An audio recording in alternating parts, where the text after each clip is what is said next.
Bismillahirrahmanirrahim. Assalamualaikum warahmatullahi wabarakatuh. Selamat siang, salam sejahtera untuk semua. Jadi tadi siapa yang calon pasien saya? Kalau dicatat, nanti kita jadwalkan untuk konsultasi. Ya baik, Bapak Ibu sekalian, tadi sudah diperkenalkan ya, nama saya Kuncoro Harimurti, saya dokter di Rumah Sakit Mitra ini, spesialis penyakit dalam, konsultan geriatri. Ada yang tahu apa artinya geriatri? Baru pertama dengar? Baru pertama? Apa? Khusus lansia, benar Ibu. Nanti dapat bonus nggak jadi pasien. Ya, jadi apa namanya? Ada dokter-dokter yang tertarik ya pada kesehatan lansia dan kebetulan juga ada ilmunya, jadi untuk yang sakit pada usia lanjut kita akan tangani secara khusus. Baik, Bapak Ibu sekalian, topik kita kali ini adalah mencegah demensia. Kalau di sini judulnya pikun. Sama nggak demensia dengan pikun? Mirip. Apanya yang mirip? Ya, mungkin kalau istilah awamnya pikun gitu ya. Istilah kedokterannya demensia. Ada yang pernah dengar Alzheimer nggak? Ya. Alzheimer. Tahu dari mana Bapak? Bergerak terus. Itu Parkinson katanya. Kalau Alzheimer, siapa tadi yang udah pernah dengar? Ibu Muhammad Ali. Muhammad Ali Parkinson. Walaupun lama-lama dia jadi demensia juga gitu ya. Penurunan fungsi otak ya. Banyak atau ada beberapa ya orang-orang terkenal yang sakit Alzheimer. Salah satunya Ronald Reagan. Jadi Ronald Reagan itu masa tuanya dia terdiagnosis atau dinyatakan sakit Alzheimer. Nah, Alzheimer itu sebenarnya hampir mirip dengan demensia. Dia salah satu bentuk dari demensia. Nanti kita bicarakan mengenai hal ini. Ya karena ini sekarang sudah menjadi pembicaraan ya, sudah banyak dibahas mengenai demensia ini. Karena apa? Karena selama ini kelihatannya banyak orang yang menganggap pikun itu pada orang tua biasa ya, lupa-lupa gitu ya, lupa-lupa, naruh barang lupa, naruh kacamata lupa, naruh kunci lupa, asal jangan ninggalin istri aja gitu ya, lupa ninggalin istri gitu. Itu sih bukan lupa, kayaknya sengaja gitu ya. Bercanda.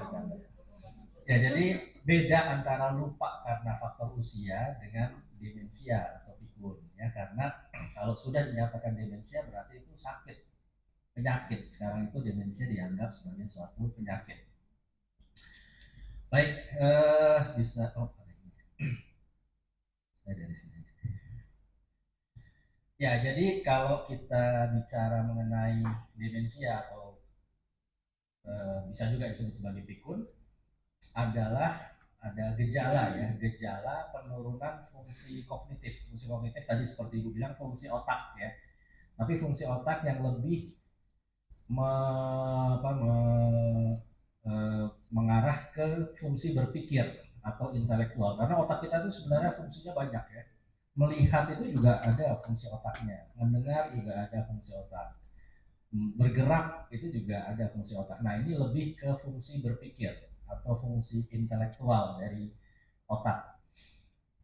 Nah orang sering menganggap bahwa pikun atau demensia ini lebih ke arah lupa saja, tapi sebenarnya fungsi berpikir itu tidak hanya lupa ya. Misalnya tidak mampu memecahkan masalah sederhana ya, misalnya kalau disuruh pulang gitu ya dari sini ke rumah itu nggak tahu jalan, itu bisa merupakan gejala awal dari demensia. Dan gangguan berbahasa itu tidak bisa menyebutkan apa yang dia ingin sebutkan, ya, atau nyari istilahnya itu lupa, dikasih apa namanya, dikasih ditanya apa sih benda yang dipakai buat nulis, dia nggak tahu, padahal tahu bendanya, dia tahu tapi menyebutkannya nggak tahu. Termasuk misalnya tidak dapat mengenali benda, dikasih ditunjukin pulpen, dia nggak tahu namanya apa, gitu ya, atau ini dipakai buat apa. Kemudian juga ada gangguan orientasi. Gangguan orientasi itu tidak bisa mengenali sekitarnya. Orientasi bisa orientasi orang, ya, jadi lupa orang di sekitarnya. Biasanya paling sering biasanya orang yang jarang ketemu gitu ya, namanya atau ini siapa. Kadang-kadang begitu ketemu dia nggak tahu ini siapa, padahal cucunya sendiri. Yang sudah lebih parah, orang yang ada di sekitarnya setiap hari juga nggak tahu, ya. Suaminya bahkan, ya, istrinya, kalau udah berat bisa seperti itu.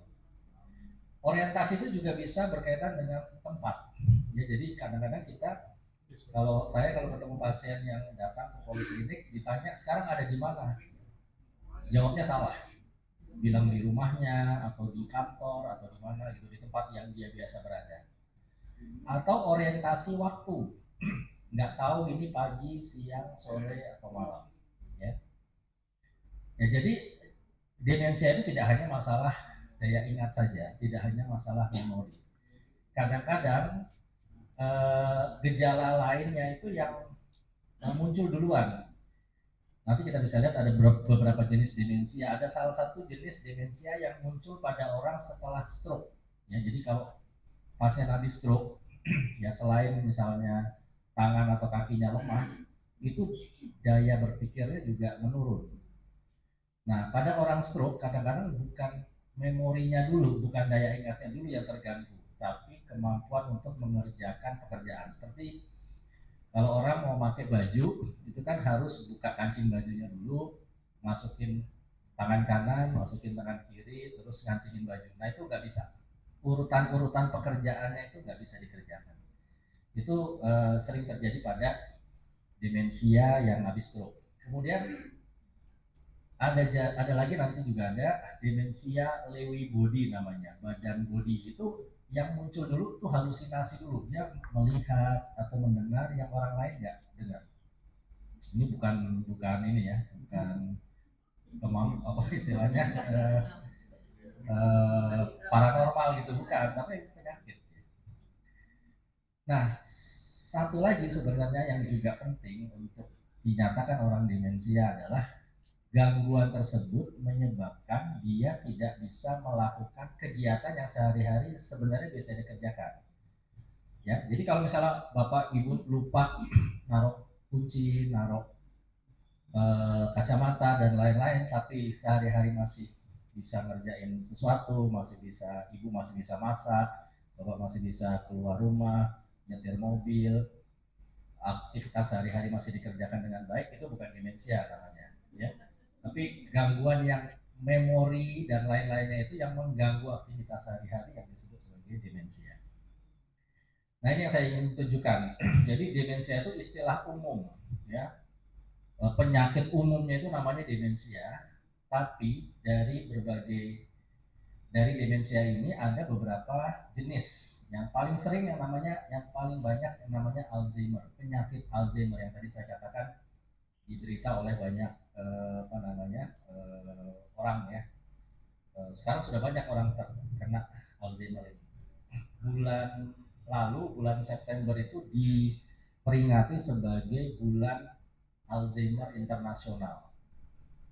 Kami dari dokter-dokter yang menangani pasien geriatri banyak bikin acara mengenai Alzheimer bulan lalu, dan salah satu pesannya itu adalah bahwa saat ini orang banyak terdiagnosis Alzheimer itu, ya. Bahkan hitung-hitungannya di seluruh dunia setiap 3 detik itu ada 1 orang terdiagnosis Alzheimer, ya. Jadi banyak sekali sekarang. Kalau mau dicari itu pasti ketemu, banyak. Ini paling sering. Jadi 75% orang yang mempunyai gejala-gejala demensia yang sudah disebutkan di awal itu penyakitnya Alzheimer. Sebagian lagi namanya vaskular itu yang tadi habis stroke. ya. Kalau orang habis stroke kemudian jadi nggak bisa mikir, nggak sering lupa dan sebagainya, itu namanya vascular demensia. Ada yang tadi namanya Lewy body demensia yang gejalanya biasanya diawali dengan halusinasi, ya. Kemudian ada yang namanya frontotemporal demensia. Ini terkait dengan bagian otak mana yang terkena. Kalau ini bagian depan, biasanya gejalanya itu perubahan perilaku. Yang tadinya orang-orang tua itu sopan, ya, kalau ngomong pelan, sopan, ini tiba-tiba keluar kata-kata kasar, ya, memaki-maki, melempar-lempar barang, ya.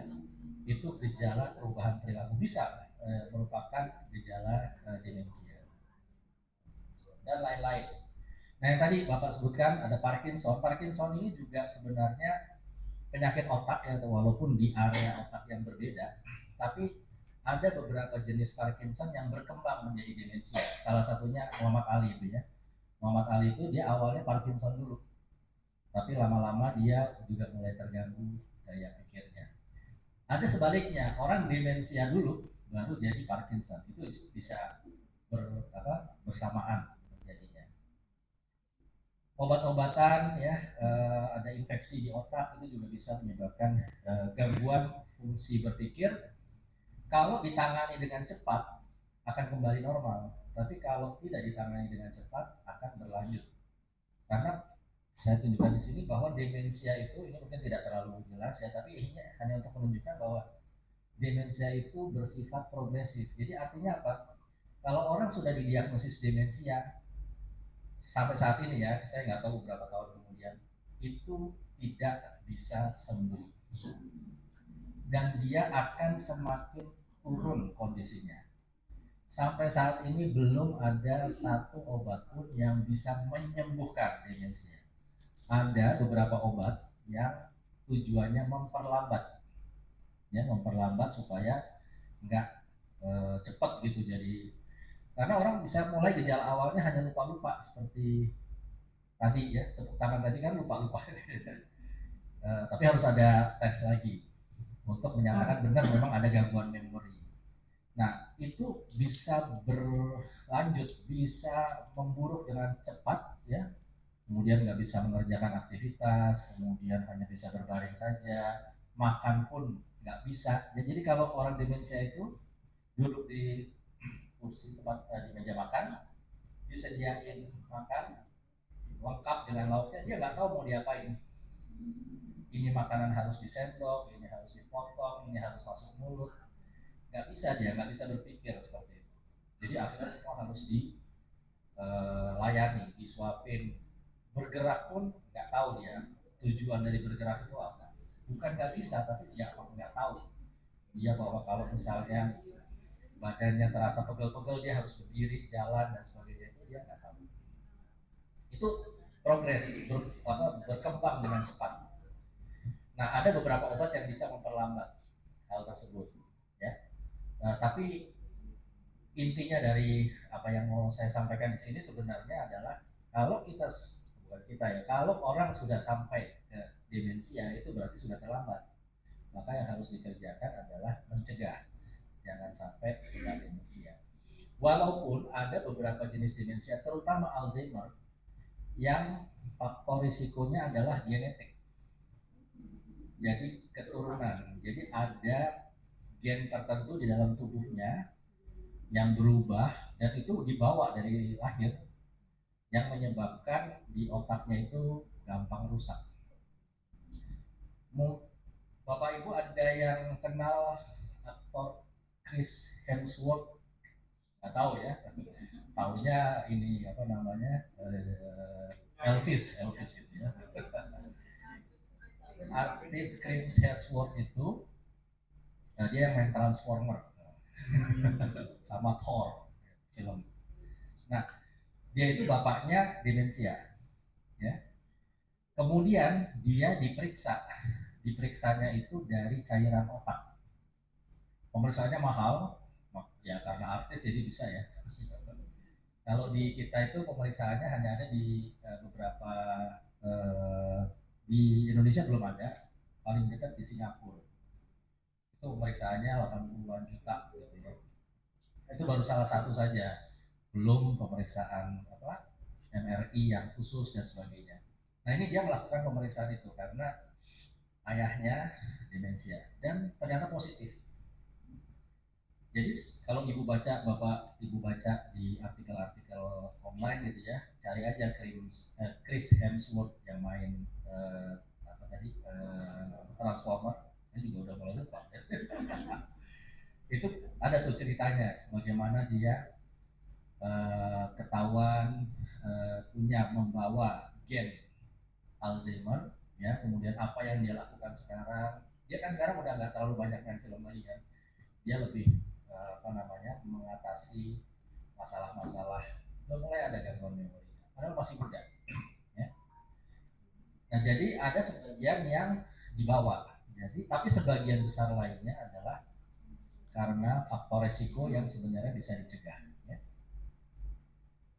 Oke, sebelum kita sampai pada bagaimana mencegah demensia, ada beberapa mitos ya. Jadi sekali lagi demensia bukan normal ya. Kalau udah ada gangguan daya ingat, gangguan memori yang mengganggu aktivitas, hati-hati. Kemudian ternyata tidak hanya yang berusia lanjut, tadi contohnya Chris Hemsworth itu ya. Kemudian kalau sudah demensia udah pasrah aja, tadi kan dengar dari saya kalau udah demensia ya udah biarin aja karena dia progresi nggak ada obatnya. Tapi sekarang ternyata ada beberapa obat yang bisa memperlambat ya. Kemudian termasuk untuk mengatasi resiko. Tadi si Chris Hemsworth itu walaupun dia punya bawaan genetik, tapi dia lakukan beberapa cara lain. Dia pakai obat-obatan. Sekarang obat-obatan di luar negeri udah canggih, di Indonesia masih banyak belum masuk, yang bisa mengatasi, mencegah supaya tidak semakin berat ya.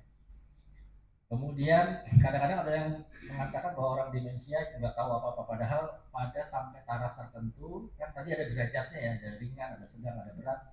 Kalau masih ringan dan sedang itu biasanya dia masih mengenali orang kondisi di sekitarnya. Kalau sudah berat biasanya sudah susah. Yang tadi ya banyak orang mengalami demensia ini sudah angkanya sudah lebih ya. Alzheimer yang paling banyak, kemudian menyebabkan disabilitas dan ketergantungan, jadi ketidakmampuan untuk melakukan aktivitas lagi. Dan demensia itu nantinya ya itu nggak cuma si pasien aja yang sakit, keluarganya bisa ikut sakit. Karena apa? Karena pusing menghadapi orang demensia, diatur susah, suruh minum obat nggak mau, marah-marah, ngamuk-ngamuk ya. Sehingga orang dengan, kalau di dalam suatu keluarga ada demensia itu mesti dipersiapkan dengan baik ya.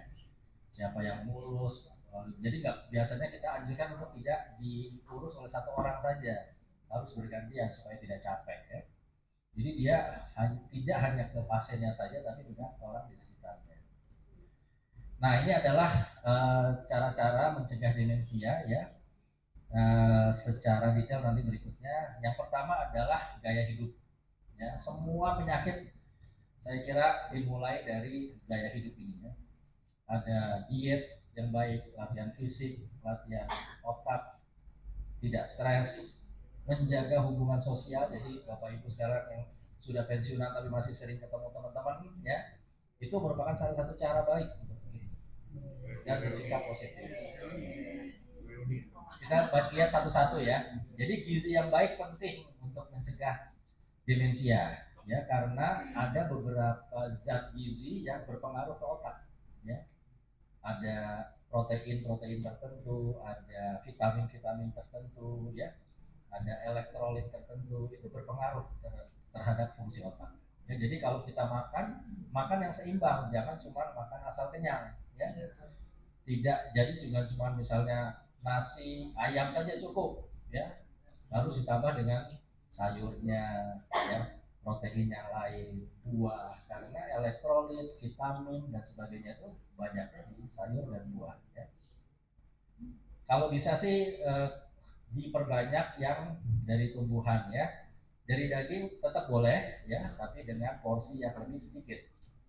Kalau apa namanya, secara umum ya, kalau makan yang sehat itu adalah kalau satu piring nasi seperti ini separuhnya itu bapak ibu bagi jadi dua, separuh itu sayur, ya, yang separuh lagi bagi dua lagi, jadi seperempat nasi seperempat lauk. Nah kira-kira seperti itu patokan umumnya kira-kira ya. Tentu kalau punya penyakit tertentu ya nanti ada modifikasi ya. Nah kalau orang kekurangan zat gizi, masalah gizi itu ada dua ya, satu kekurangan gizi, satu kelebihan gizi. Obesitas, kegemukan, itu gizinya tidak normal, dan itu termasuk faktor risiko demensia. Karena orang gemuk itu tingkat radang di dalam tubuhnya itu tinggi, gampang kena penyakit jantung, termasuk penyakit otak, kan stroke itu kan sering terjadi pada orang dengan kegemukan ya. Jadi jangan kurus tapi juga jangan gemuk ya, sedang-sedang saja. Vitamin dan mineral ya, jus buah, kemudian suplemen kadang-kadang juga bisa membantu ya, vitamin C, vitamin D, vitamin B ya, kemudian sekarang itu ada mungkin pernah dengar yang namanya ginkgo biloba, itu juga bisa digunakan sebagai cara untuk memperbaiki fungsi otak. Nah yang berikutnya adalah latihan fisik. Jadi walaupun sudah berusia, ini rata-rata usianya berapa? 70. Sweet 70, bukan 17. Jadi walaupun sudah berusia lanjut, aktivitas itu tetap diperlukan. Selama ini kita beranggapan bahwa aktivitas fisik itu bermanfaat untuk fisik saja, ya. Jadi jantung parunya bagus, tulang ototnya bagus, tapi juga ternyata berpengaruh ke otak. Karena dia akan memperlancar aliran darah ke otak, sehingga penyakit-penyakit yang berkaitan dengan otak termasuk demensia bisa berkurang ya, bisa dicegah. Selain itu juga aktivitas fisik kan membuat kita menjadi lebih happy ya, membuat kita lebih segar, apalagi kalau olahraganya bareng teman-teman gitu ya. Jadi bisa sekaligus berinteraksi ya. Jadi orang yang latihan fisiknya teratur, fungsi otaknya lebih baik ya dibandingkan dengan yang tidak, baik pada saat dia masih muda maupun ketika sudah tua ya. Yang disarankan adalah kalau bisa sehari bisa dipecah menjadi beberapa kali gitu ya, dan seminggu mungkin cukup 5 kali ya, minimal 5 kali dalam 1 minggu. Kemudian ya ini kan 30 menit sehari, 3 sampai 5 kali seminggu ya. Kemudian nah latihan otak juga perlu ya, jadi latihan tuh nggak cuma badan saja, fisik saja, tapi latihan otak. Gimana sih latihan otak itu? Ya dengerin musik ya, ngisi TTS ya, kalau punya kegemaran, misalnya kalau ibu-ibu menyulam, merajut, kalau bapak-bapak betulin mesin mobil gitu ya, atau mengerjakan di kebun ya, punya binatang piaraan, itu adalah latihan otak ya. Nah ternyata orang yang nggak sekolah itu lebih gampang kena demensia. Saya yakin bapak ibu sini pendidikannya tinggi, tapi bukan hanya masalah pendidikan formal, pendidikan informal pun kalau orang sudah pensiun misalnya ya, terus mau sekolah lagi, mau kursus lagi, itu sebenarnya cara yang bagus untuk melatih otot tetap dipakai ya. Stres ya, jadi walaupun sudah pensiun jangan stres, atau ya harusnya kalau pensiun udah nggak stres lagi ya, kalau waktu masih kerja barangkali stres. Karena apa? Karena ini jaringan otak orang normal dan orang yang stres.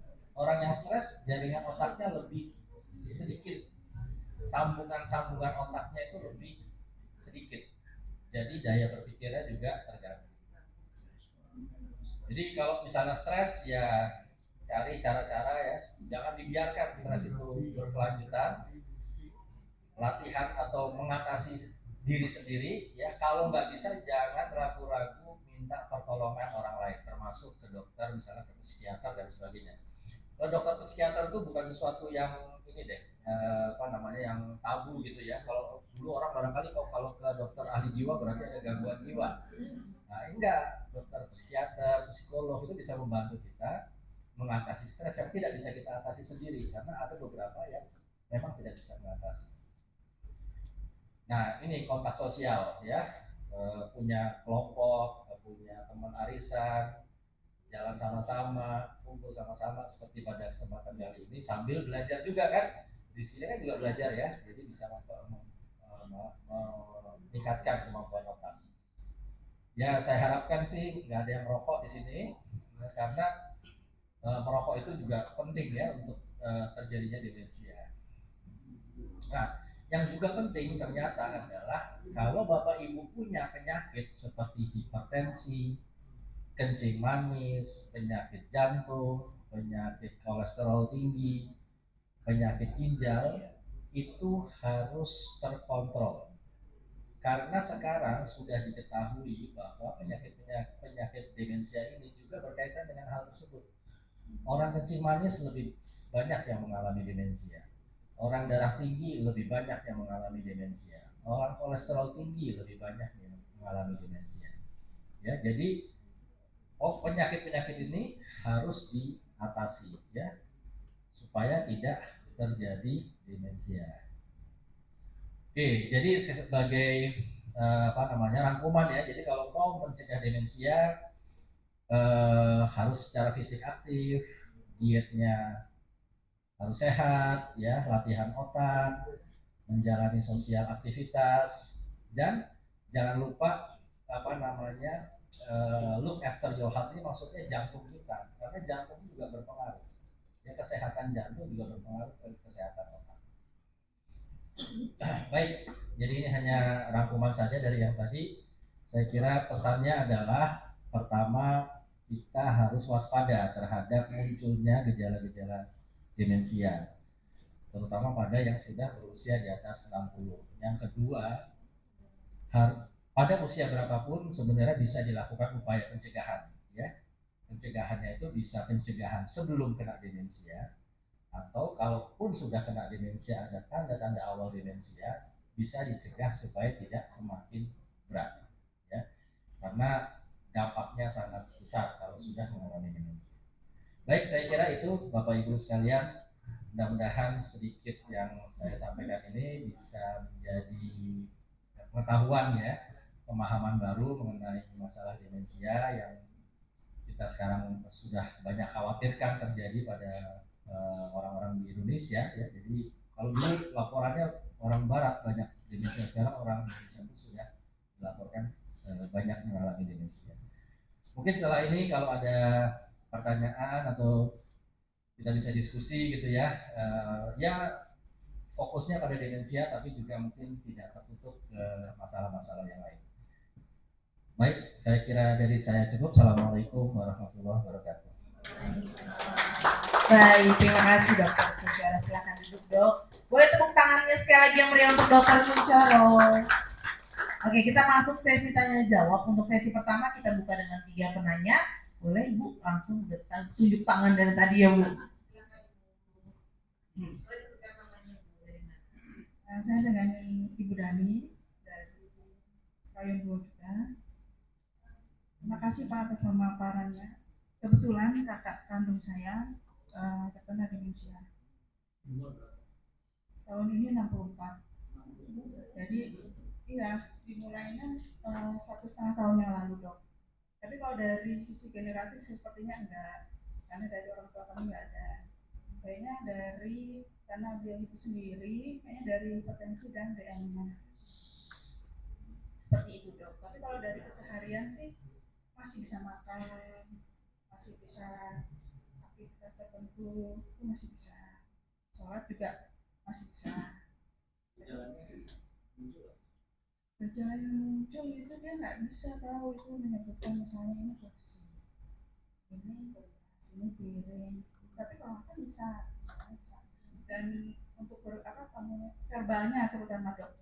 Untuk verbalnya itu enggak sulit ya, enggak stroke yang benar-benar, mungkin stroke ringan mungkin ya Dok. Nah, yang saya tanyakan itu berapa lama perubahan dari stage yang awal ke stage berikutnya.